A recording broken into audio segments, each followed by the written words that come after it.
Speaker. Please welcome with me Dr. Marc Lamont Hill.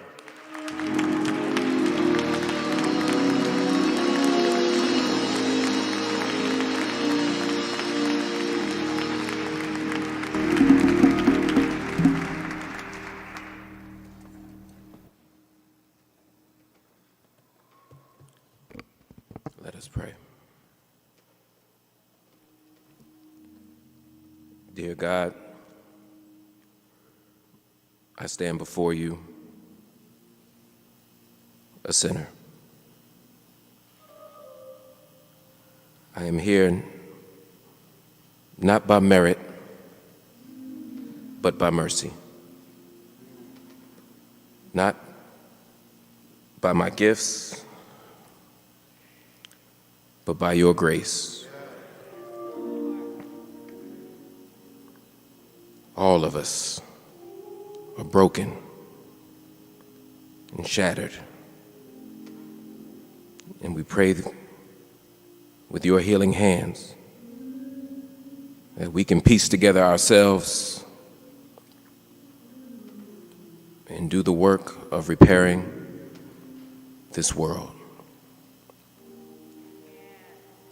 Silently now I wait for thee. Ready, my Lord, thy will to see. Open mine eyes and illumine me. Spirit divine. Amen. Good morning, Saint Sabina. It is an incredible honor to be here. I have long admired the work of this church. I have long admired the work of this extraordinary man right here.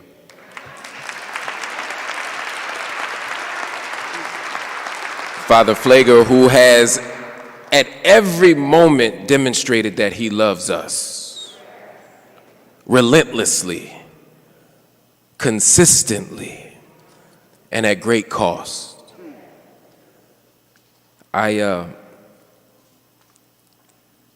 Too old to play basketball, and I did it anyway, as we tend to do in our 40s. And I ruptured my Achilles in September, and the Achilles turned into blood clots. And I had a heart attack, mild heart attack, at the end of September. And I promised that I wouldn't, one, play basketball no more. Although that ain't much of a promise. I ain't really got much choice at this point. That little lapper we did around the sanctuary was my workout for the week.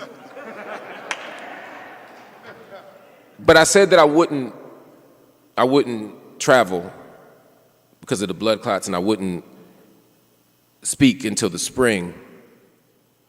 Then about 2 weeks after I had the heart attack, I got a call to come to St. Sabina. And I said, I don't know how I'm gonna get there, but I must be there. I must be there.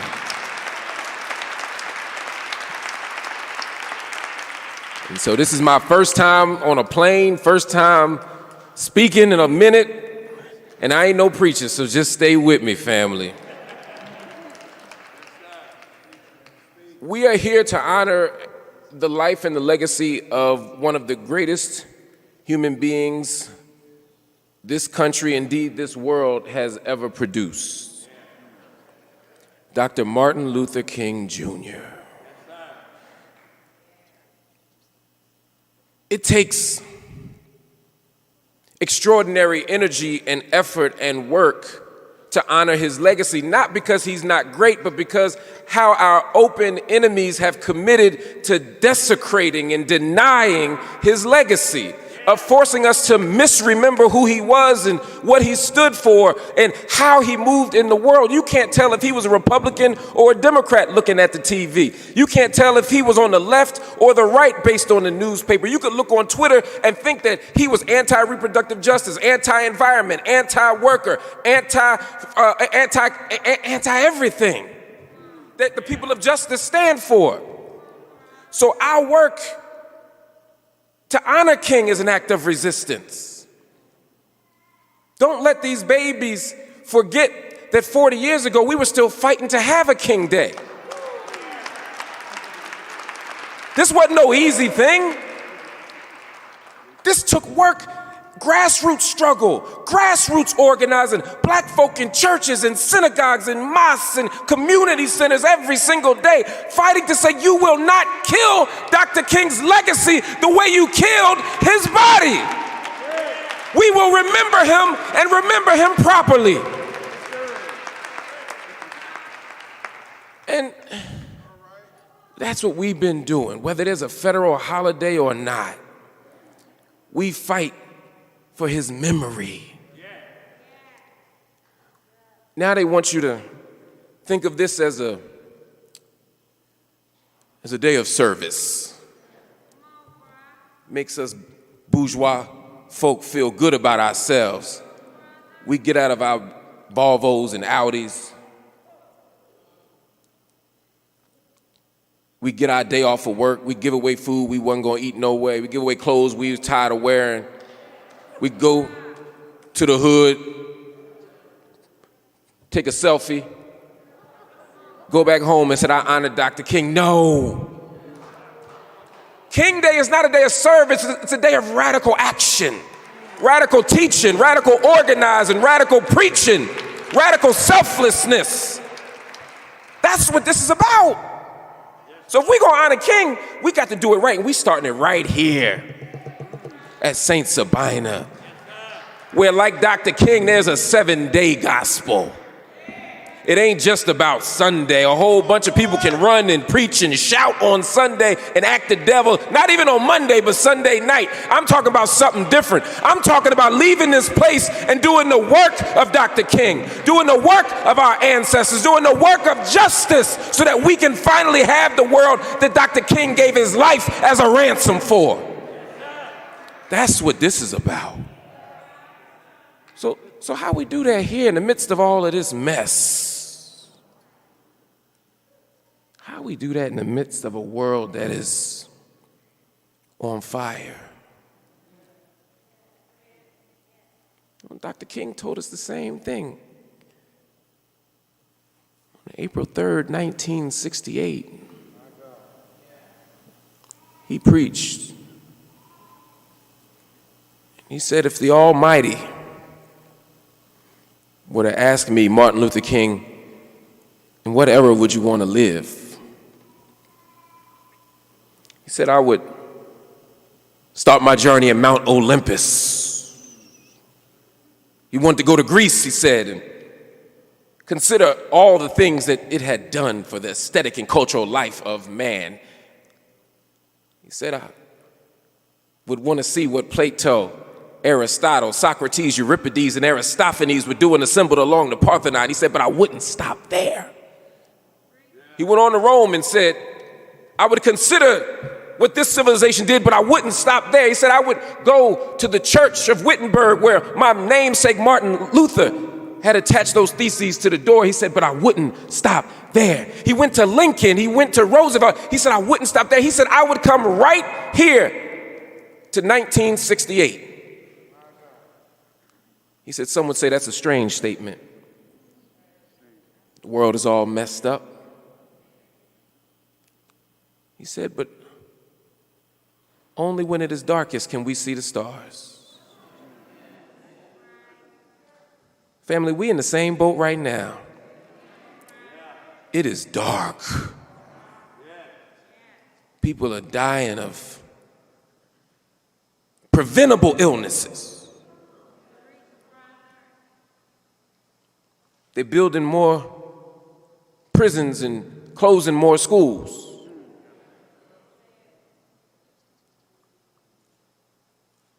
They are forcing people to work in conditions that will get them sick when we have the option of letting them stay home.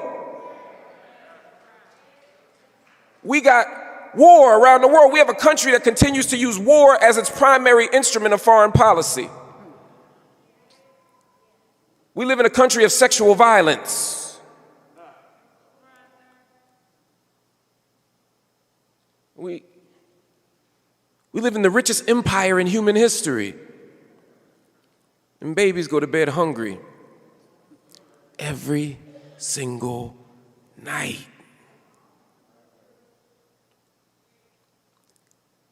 This country elected a racist, a fascist, a sexist, a predator. Then they did it again and again and again till we get to Trump. Then we finally get rid of Trump and we talking about bringing him back to remind you that this country didn't turn a corner. This country may have grown old, but it hasn't grown up.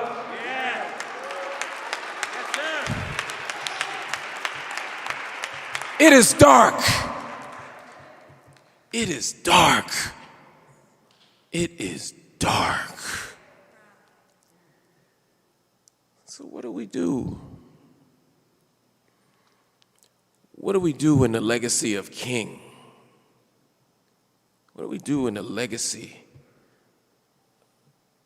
of the Black freedom struggle? How do we as believers marshal our faith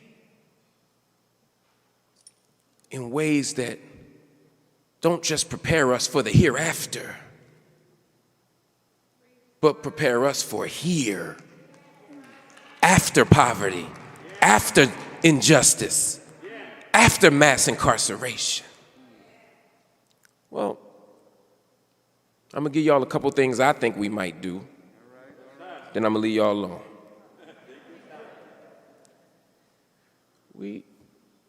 The first thing we have to do is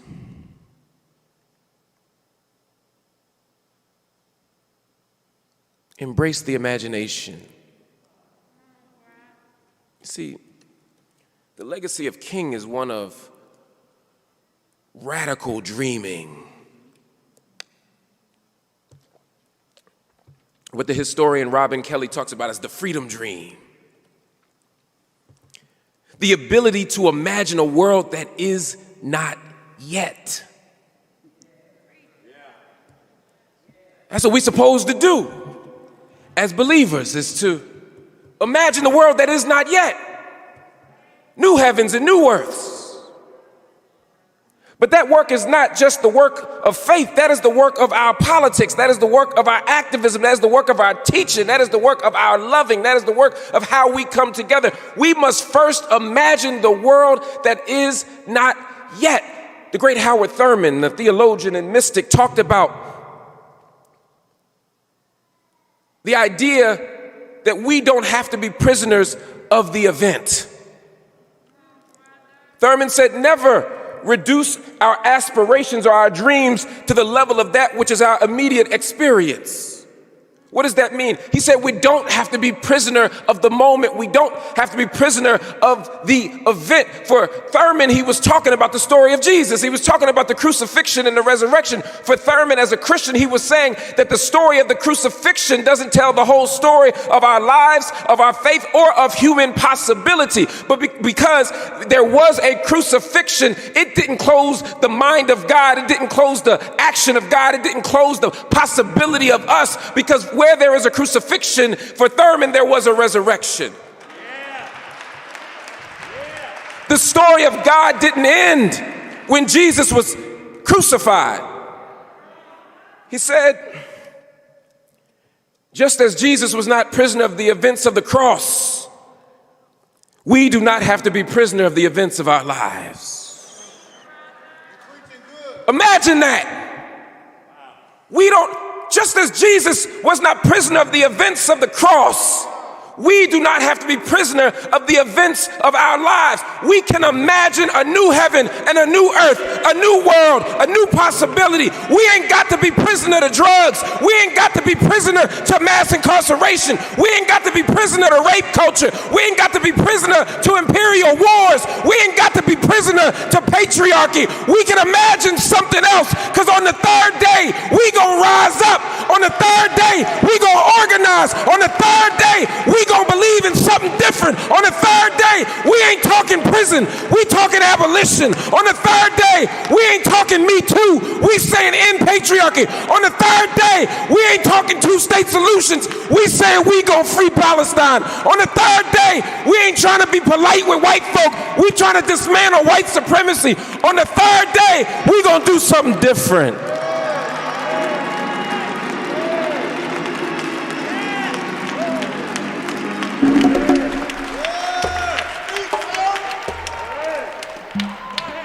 We got to imagine something different, family. We got to do something different, family. Whew.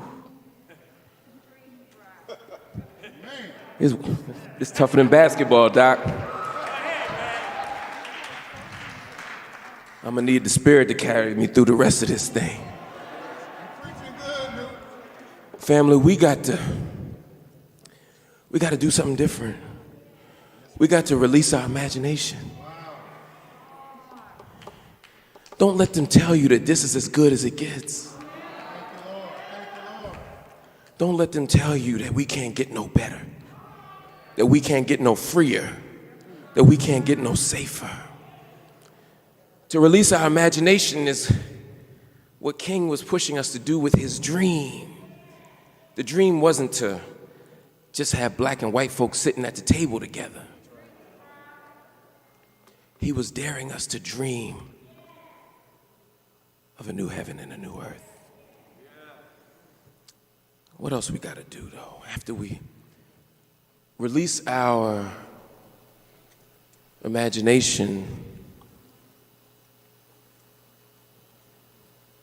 we got to listen. We must listen. We live in a world with so much talk. Everybody talk.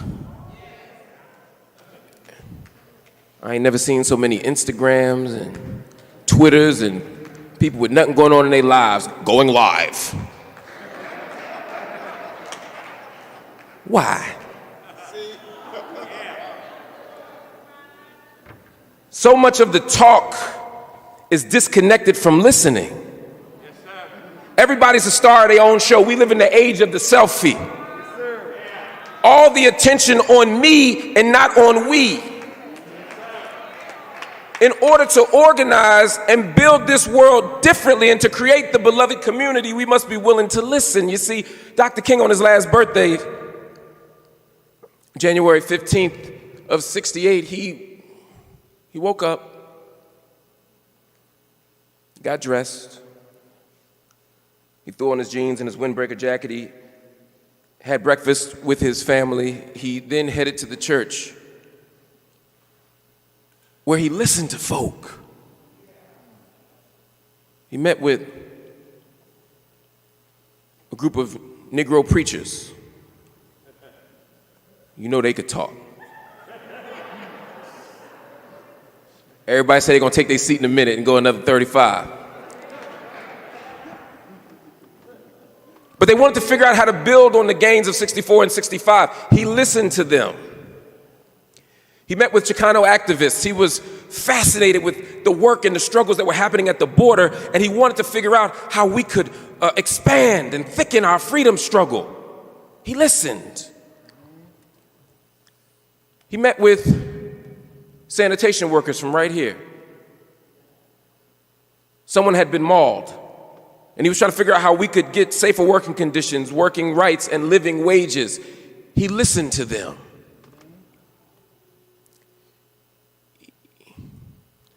He met with anti-war activists trying to figure out how to stop this thing in Vietnam.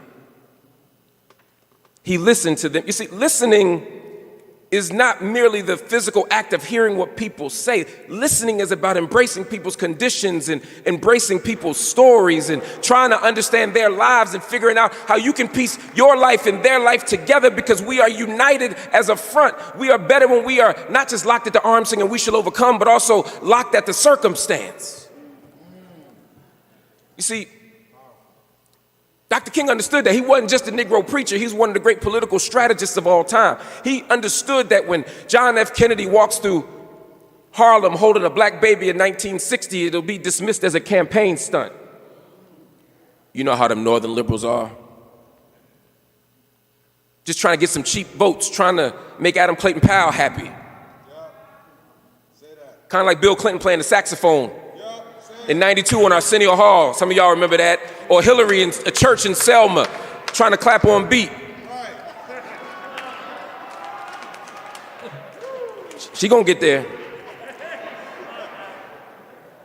It's dismissed as political theater, but it's juxtaposed to Bobby Kennedy in '63 in Appalachia. He's in West Virginia holding up that white baby whose belly is bloated and snot is coming out of his nose and he's crying, and we begin our war on poverty. He understood that we had to whiten the face of poverty to make it real. That America had a different threshold for white poverty and white misery than it does for black poverty and black misery. Now the legacy of King is different. The legacy of King is different. King is saying that a baby in Birmingham and a baby in Botswana and a baby in Boston and a baby in Berlin, they all work the same. We got to fight, but he understood that we got to connect so that America can respond differently. We got to listen to each other. And church folk, y'all got to listen to each other. We got to listen, family, because some of us are so disconnected from each other that we don't realize the work that you're doing and the work that I'm doing. We could be helping each other if we just did it together. Don't be the only Negro in the room. Don't be the only one trying to be in charge. Don't be the only person that think they can save the people. Everybody should be serving the people.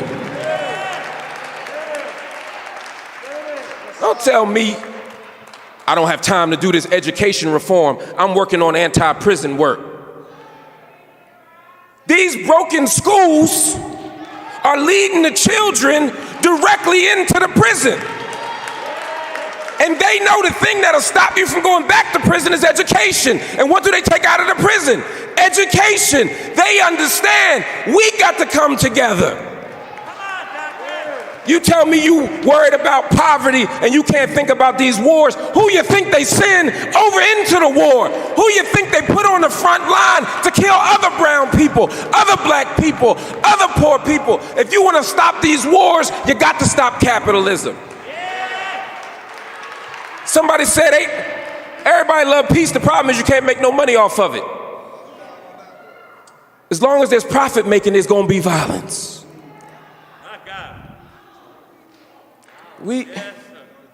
Don't tell me, and I hear black folk tell me this all the time, I can't worry about this environment, I'm worried about racism. I'm with you. But environmental justice ain't just about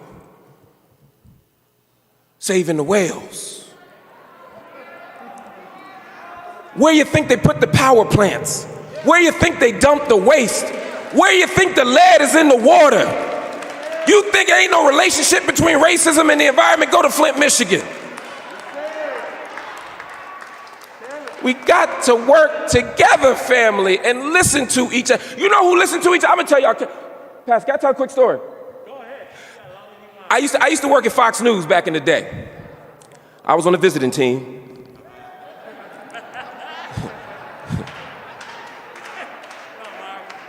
I was on the visiting team now, but they every Monday, I used to be on the killing them too. I was giving Bill O'Reilly that work every Monday, Wednesday, and Friday. Then I started debating different folk.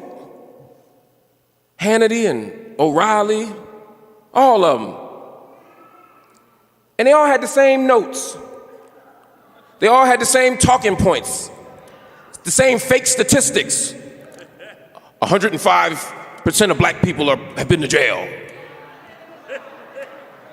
The average black woman has 3 kids and 5 baby daddies. You know, just making stuff up. You know how Fox News do. And then I realized they were having a meeting. Every Monday on the 5th floor, they had a meeting. Now, I wasn't invited to that meeting. They sent me to the 4th floor. We got bagels down there, Mark. You'll love them. Just hang tight. Now, them bagels was good, though. I don't know what they put in them racist bagels, but the tears of poor people, I don't know, but them bagels were crazy. But while I was down there on the 4th floor, they were on the 5th floor organizing. Here's the point, family. I need you to hear this. The people on the 5th floor were all voting Republican. Some were anti-gun, but they voted Republican. I'm not telling y'all how to vote. This isn't a political claim I'm making. This is a claim about organizing. Be clear about that. Some were in that room because they believed in the Second Amendment. They worshiped the Second Amendment. They thought that the right to have a gun meant you could have any gun of any size in any place at any time. Anytime. Some didn't believe in dinosaurs. They just were anti-creation. They wanted schools to just be filled with no science. Some were free market fundamentalists. All they wanted to do was make money. Some hated our gay brothers and sisters. Some hated our trans brothers and sisters. That's why they were in the room. Some just wanted to homeschool their kids. What's my point? My point is, those people in the room didn't even agree with each other. They didn't even trust and respect each other. They laughed at each other when they left the room. But what they did was they organized together. They built together. They struggled together. They shared notes for a common goal. If those people who don't even like each other can do that, why can't we as a group, as a community, as a faith family do the same thing? Why can't we build this thing together? Why can't we come together? Why can't we share the notes? Because our open enemies are doing it every single day. We got to listen. But Dr. King was talking about something else too. Dr. King was challenging America to listen to itself. I need y'all to hear that. He was challenging America to listen to itself. See, King comes out of the black radical tradition. When King is standing in front of Lincoln on August 28, 1963, it wasn't a coincidence. Again, political strategist, preacher, radical theorist. King is all of that. So on August 28, 1963, we have a march on Washington for jobs and freedom. The historians want you to forget the jobs and freedom. Like Negroes just said, let's go for a walk together. It was a march on Washington for jobs and freedom. Why? Because Lincoln, the so-called emancipator in 1863, said y'all are free, but we were free and unequal. We were free to starve. We were free to be subjected to black codes. We were free to lynchings. We were free to unequal schools. We were free to Jim and Jane Crow. So Lincoln didn't free us. So King said, you know what, 100 years later, we're gonna have a march on Washington for jobs and freedom. And like any good preacher, he was signifying. Why you think he's standing in front? You know how cold you gotta be to stand in front of Lincoln and talk about Lincoln at the Lincoln Memorial? A great American in whose symbolic shadow we stand, signed an Emancipation Proclamation. He's saying this dude said he was gonna pay us. America, you promised. In fact, that whole speech ain't really about the dream. The speech is about broken promises. He's saying, Lincoln, you promised. He said the Emancipation Proclamation, the Declaration of Independence, and the Constitution are like what? Promissory notes. They like checks. He said the Negro's check has been returned. Some of y'all understand this now. Insufficient funds. He said the Negro stands on an island of poverty amidst a vast ocean of material wealth and prosperity. He said, I refuse to believe the great vaults of democracy could be empty. See, King is saying something here. He's saying, America, you promised. He's showing the contradictions between who you said you was and who you really is. That's what black folk been doing. That's what our writers have always done. That's what our thinkers have always, that's what Frederick Douglass was doing. That's what Aloda Equiano was doing. That's what David Walker was. I want y'all to go read David Walker's appeal, a preamble together with 4 articles to the colored citizens of the world, but particularly and most expressly those of the United States. Go look up David Walker's appeal. David Walker was writing to black folk, and remember this, David Walker was writing to black folk to make a document critiquing America, to say, America, you promised. And the book was so dangerous, it was so a threat to American democracy or the slave democracy that Negroes weren't allowed to read it. Preachers would have to pull out the Bible and hide David Walker's appeal underneath it, because don't forget, the preacher in the pulpit was the most radical place in black America every single, not just Sunday, but Monday, Tuesday, Wednesday, Thursday, Friday, Saturday. And so he was up there reading that book, and when they read David Walker's appeal, he was showing the contradiction between what America said and what it was. It's called a preamble together with 4 articles. Modeling it after what? The Constitution. He was saying there's a gap between saying that we are all created equal and the Negro who remains unfree. Read Narrative of the Life of Gustavus Vasa, Aloda Equiano or Gustavus Vasa, written by himself. When he refers to the good Christian trader, again, dripping with signification and irony. In other words, he was saying, you say you're a Christian, but you support slavery. There's a gap between your Christianity and your humanity. Listen to yourself. All these Negro writers telling us to listen to America, not for what America says it is, but what America really is. That's why these writers kept written by himself, written by herself, Phyllis Wheatley, Frederick Douglass, because they thought Negroes couldn't read and write. They thought Negroes didn't have the capacity to read and write, and yet they made all the laws to stop us from learning how to do what? Read and write. If we can't read and write, what you trying so hard to stop us for? And the answer is because America has always known what you are. America has always known who you are. America has understood what you're capable of, and they will make you think you ain't nothing at the same time that they exploit your gifts. They'll tell you you lazy and make you a slave. They'll tell you you dirty and have you clean their house. They'll tell you you uncivilized and we raise their children. They know who you are. But it's time that you listen to who you are, that you understand who you are. So King is standing on those shoulders when he's standing in front of Lincoln. He's saying, America, you promised. Declaration of Independence, you promised. Emancipation Proclamation, you promised. Constitution, you promised. 1896 plus verse Ferguson, you promised. 1954 Brown v. Board, you promised. 1955 Brown v. Board 2, all deliberate speed, you promised. 1964 public accommodations, you promised. 1965 Civil Rights Act, you promised. America, you keep promising, but at some point we got to identify that they promises ain't no good.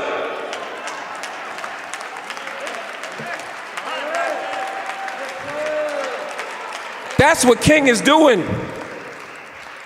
So by the time he gets to the dream, animated by who? A black woman. King was still trying to find his place, and Mahalia Jackson, like every good black woman, when a black man messing up and don't want to look like he messing up and don't want to ask for directions when he lost, she screamed from the back, tell him about the dream, Martin. And then Martin launched into the most ambitious and beautiful dream for us that we could ever imagine. But it ain't about black and white people looking like a Gap commercial. It's about black and white people coming to terms with white privilege, coming to terms with white power, coming to terms with anti-Semitism, coming to terms with Islamophobia, coming to terms with the best of us if we listen to the rest of us.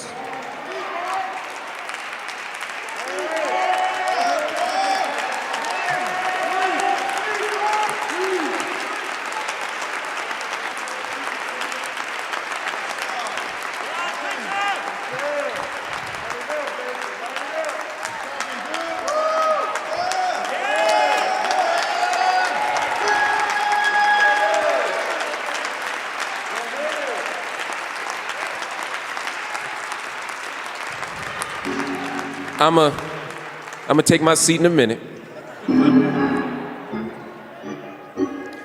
But before I let you go, I gotta tell you one more thing. Can I tell you one more thing? King wasn't about just dreaming. And he wasn't just about listening. To be in this tradition, you also got to engage in courageous action. If you don't remember nothing else I told you today, it is too many people out here.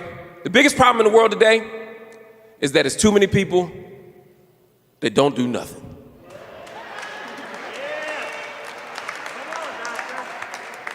It's that simple. Biggest problem in the world today is that it's too many people that don't do nothing. Our children are dying in the streets. Our schools are being taught by our open enemies.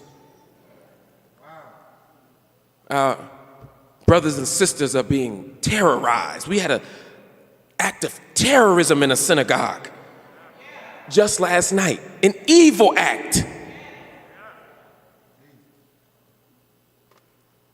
We must stand out. We must speak out. In King's tradition of courageous action, when I say courageous action, what am I talking about? Well, the first thing is you got to act. You got to do something. You got to organize. How do you organize? Well, most of us can join an organization. I say that because in the age of the selfie, everybody want to lead an organization, don't nobody want to join no organization. I go to college campuses, there'd be 50 black people in 25 organizations, everybody president and vice president.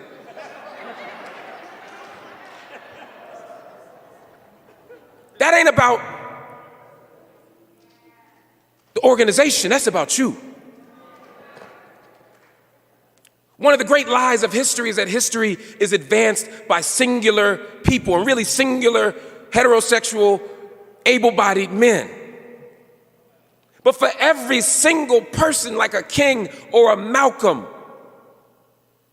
or an Ella or a Fannie Lou, there are tens of thousands of people standing behind them. History is not advanced by single people. History is advanced by the people who are willing to stand in the gap for those people. People who are willing to sacrifice and help somebody and bail somebody out of jail and pray for somebody and feed somebody and make the photocopies for somebody. And for a long time, the people who have stood in the back have been women. So part of what we got to do in this tradition is change some of the things of the past and say, we no longer going to have a sister with a PhD in the back and the brother not making no sense in the front. We got to move the sisters to the front. We got to let the women lead. We got to let our queer folk lead. We got to let our trans folk lead, because we ain't got it right. Men, we ain't got no way to say we done did this thing right. So join an organization and be willing to be led.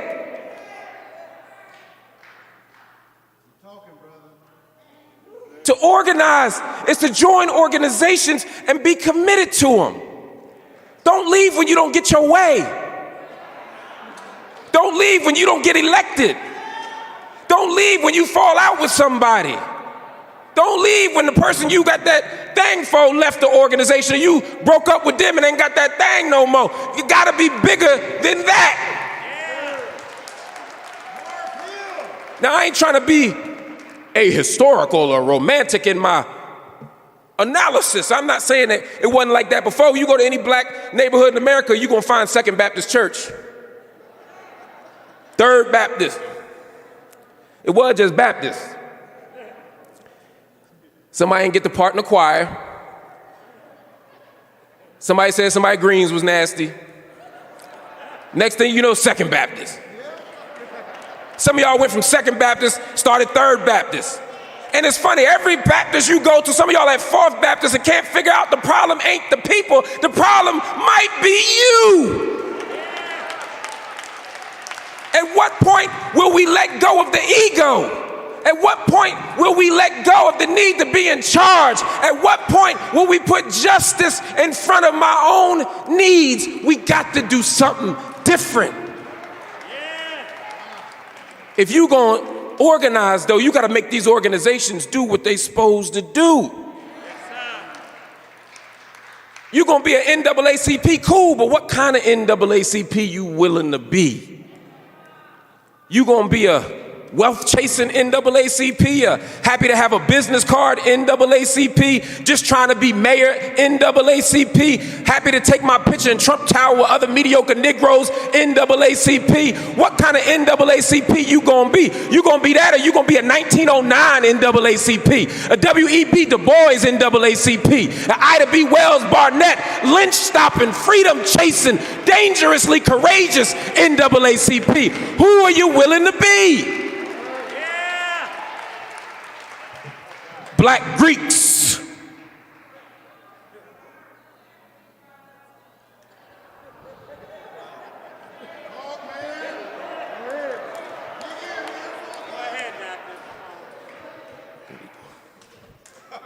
I ain't a preacher, I ain't got good sense, Pastor. I'll keep going now.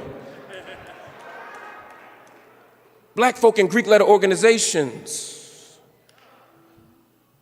For what? My issue ain't with you being in them, I'm in one. The question is, are you going to make the organization be what it's supposed to be?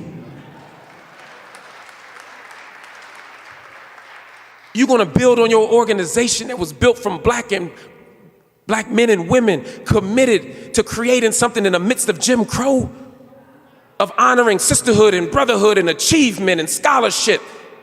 Or you going to focus on barking and strolling? Shimmying is okay, but the rest of it,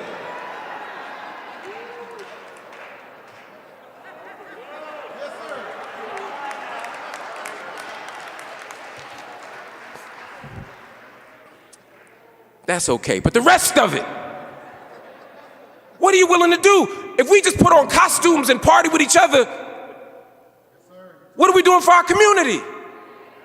If you walk around bragging about what you did to get into the organization and don't do nothing once you get into the organization, can you imagine walking through college bragging about your high school essay? I worked on this for 8 weeks, 5 days, 22 minutes and 50 seconds, and then flunk out of college. That's what we're doing. We walk around talking about we good, and we good for nothing. Religious folk, you saying you're Christians. Cool. But what kind of Christians you gonna be? You gonna be prophetic Christians or Creflo Christians?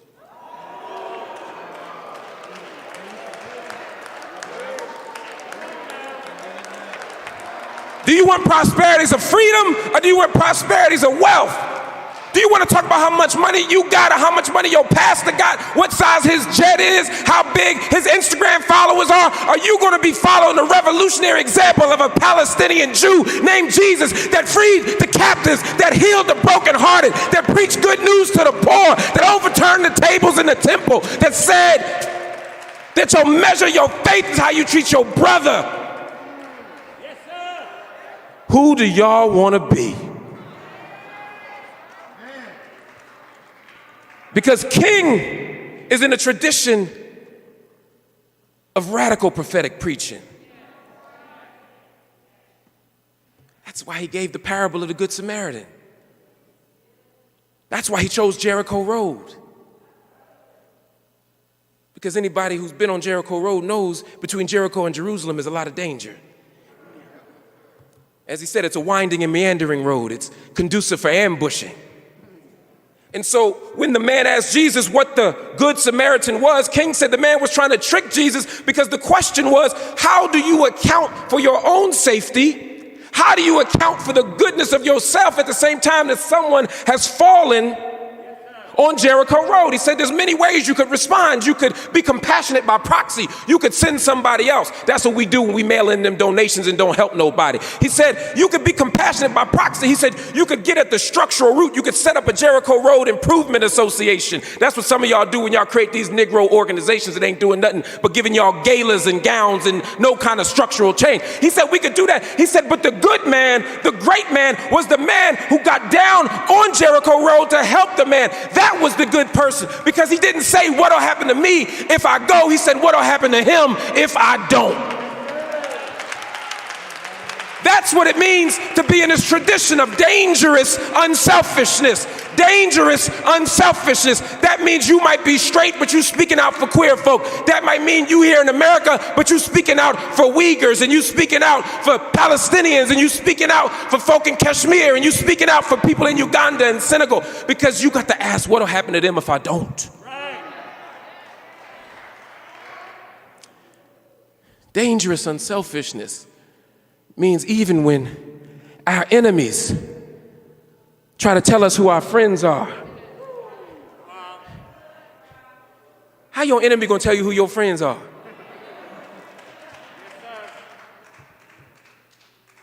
We push back and say, no, I'm not throwing them away. I'm not throwing her away. Y'all might get on my nerves. I might block you on Instagram, but I ain't throwing y'all away. I love y'all. I love y'all. I love y'all. I love y'all. I love y'all. Dangerous unselfishness. In the King tradition, means we take a stand not when it's easy, but we take a stand when it is difficult. Everybody can criticize Trump. That was easy. His own party criticized him. What y'all gonna do when Democrats start dropping them bombs? When they start shooting them drones? When they start forcing y'all kids into unsafe schools? When they start destroying the environment? That's when it's time to speak up. King was Time Magazine Man of the Year in '63. In '68, he couldn't make People Magazine's Most Admired Americans list. He couldn't get booked at a university anymore. He was kicked out of his own Baptist convention. The other Negro preachers said he was too vain, that he all in the videos.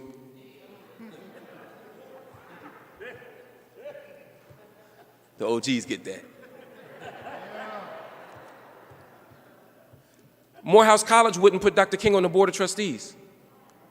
They said he was a bad influence on young people. They said he went to jail too much. This is important to remember, because history will have you forget. I think every white person loved him, every black person marched with him. They will have you forgetting that he was killed. But King was killed not because he was everybody's friend, but because he was an enemy of the state. When he told Negroes not to hit back, they loved him. But when he went to Riverside Church on April 4th of '67 and said, I denounce this war, I'm not killing abroad, I reject racism, poverty, and militarism, they wanted to shut him down. The White House wouldn't talk to him. The press lied to him. The FBI tried to get him to kill himself for over a decade. He was alone. And as I take my seat, family, I'm gonna tell you, if you do this work in King's tradition, you're gonna feel alone. You're gonna be alone. You got a whole bunch of people around you when you're organizing a barbecue or a party. When it's time for a stepper set, everybody show up. When it's time to feed the people, then 500 people turn to 5 people. I know you feel alone. I know, sisters, you can have brothers surrounding you when we talk about white supremacy, but as soon as the conversation turns to gender justice and sexism, the brothers turn away. They turn to Hotep Harry. I know you feel alone.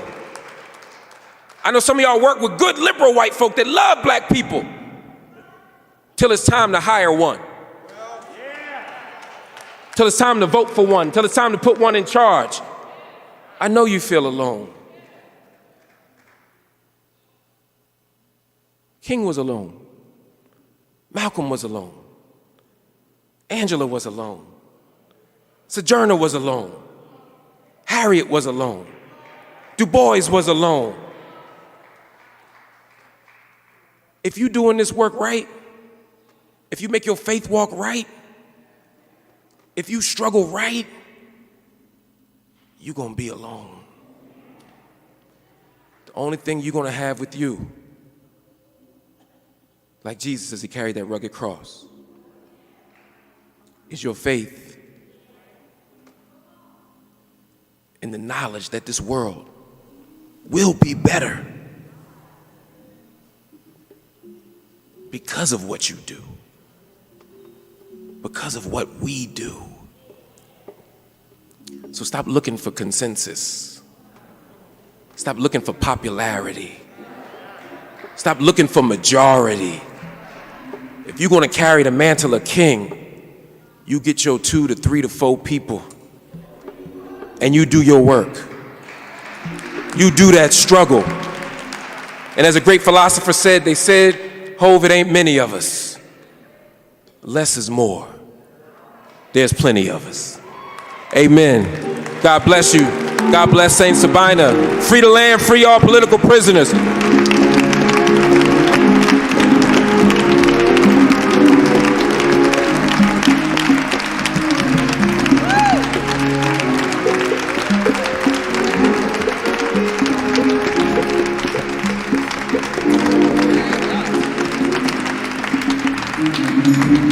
Come on, let's hear it for Dr.